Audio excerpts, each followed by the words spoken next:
ఈరోజు నేను చేసిన వంట అండి బెండకాయ పులుసు పెట్టి కూర. మినపప్పు, ఆవాలు, జీలకర్ర, శనగపప్పు, 2-3 ఎండుమిర్చి పోపు వేయించేసుకోవడం. కొంచెం నూనె వేసి ప్యాన్లో, దీనికి పెద్ద నూనె పట్టదు, వేసేసుకోవడం. తర్వాత కరివేపాకు, ఈ బెండకాయ ముక్కలు వేసేసుకోవడం.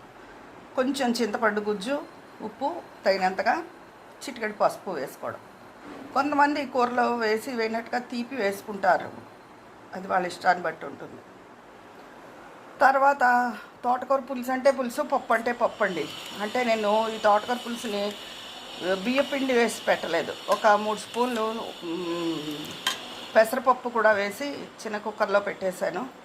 పైన చెప్తాను కదా, మిరపకాయలు అవి ఫ్లేక్స్ ఇలా వేసుకుంటే బాగుంటుంది. ఇంగువ, అది ఈ పులుసు మా ఇంట్లో చాలా ఇష్టం మాకు. బెండకాయ కూర ఇదండి ఈరోజు నా వంట. ఉంటాను.